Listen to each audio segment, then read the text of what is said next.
buntaga sa spotlight mga kapuso atong ila-ilahon kining Sugbuanon nga musikero. Sakop ni siya sa Philippine Philharmonic Orchestra sa CCP.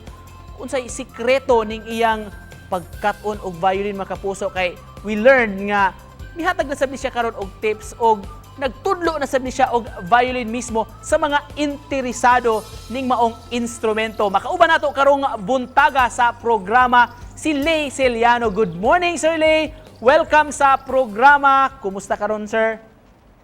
Good morning, Sir Nico. Okay na kayo, sir. Nagtudlo ko karon online. Thank you kayo sa opportunity nga makapil ko diri as guest ninyo sa GMA Regional TV Live. Daghang kayong salamat, sir, sa imong pag-uban kanamo karong buntaga. Unya murag muduyog kuno ka sa atong mga viewers, sir. Hisgutan nato ni imong abilidad sa pag-play sa violin, sir. Kinsa may naka-impluwensya nimo ini? Nag-start ko sa Franciscan Sister sa Talamban. Start ko banduroyan yan. Ako mga kauban nga ga-violin. So, nainggit na jud ko sa sound sa violin mo. Itong nag-hope jud ko nga maka-ipon mi para makabay o violin ako magpapa. And hopefully, mawajud ako na bagsakan karon as a violinist. Na-expose ko, so kantag start ko violin, na-expose ko sa mga orchestra diri sa Philippines, sa orchestra industry. Sa Cebu before, Cebu Philharmonic Orchestra, and then was given the chance to play with them. So starting out to kay gina na jud ko, pangandi na jud nako nga makatukar bitaw orchestra na jud. So may labing So una nga na-imagine na jud nako. labing una nga kanta nga imong na tukar, sir, gamit ang imong violin. Wa jay ko joke, tinkle jud akong pinakaunang nakatunan. Ug karon gigamit sab nimo ang imong abilidad, ang imong skill pag tudlo sab sa mga kabatan-onan niini. Can you tell us more about this, sir? Gatudlo ko og mga bata karon, especially sa mga ganahan makatunog violin nya. Akong ginatudlo is mga basic ra sa violin, kung unsa ang violin nya. Nakutana jud ko na mag-hold ko mga orientation kung nganong nag-pursue sila og violin test. Dito na magsugod akong proper training nga nami libro gisunod.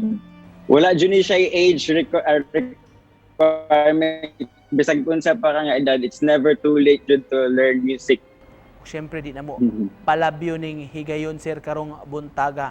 Unsa may imong ikadalit kanamo basi do na kay favorite song o imong pisa gyud, sir, nga gusto nimong offer sa atong mga viewers rong buntaga, sir? Amo kang pato karon ron. Actually, kay exposed me sa classical, pero ever since sikong tukar sa mga wedding events, so nainganyo ko sa favorite song nga lalo na kay Moira.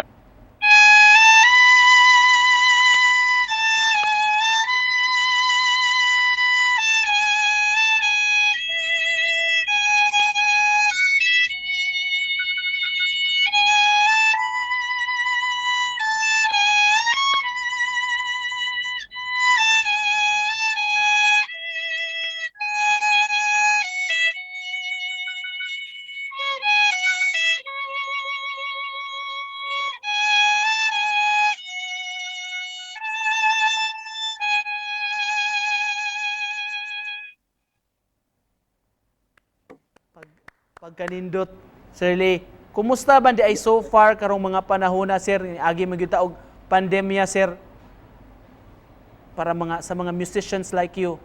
Affected kami kay tungod aning pandemic, pero wala jud ni namo siya gihimo nga butang para maging hadlang sa amuang passion, sa amuang gustong buhaton. Nagpadayan gyapon mi na ami mga virtual concerts online sa Facebook gamit mi mga social media platforms. Pwede kayo kaninyo ma-message sa ako ang personal Facebook account, Lay Celiano, or sa Instagram, Lay Celiano, or you can email me, layceliano22@gmail.com para sa mga inquiries o mga uban pang detalye. Lastly, to cap this off, unsay mensahe nimo nga buot idalit sa atong mga viewers dinhi sa Central ug Eastern Visayas? I know na hantod karon kay nag-pandemic gyapon jud ta nya. Kanang ako lang matambag kay dili na to na himuong hadlang sa ato ang mga pangandoy, magpursige gihapon ta, and then let's make use of this time na mag-reflect, magpadayon gyapon ta sa atong pag-ampo nga unta makailampos ta tandan aning pandemic ug makabalik na ta sa ato ang mga trabaho pohon nya. Be safe, stay safe gyapon ta, permi jud. Thank you so much for joining us this morning ug pagpaambit sa imong talento mga kapuso atong bida nga violinistrong buntaga si Lay Celiano. Salamat Sir Lay!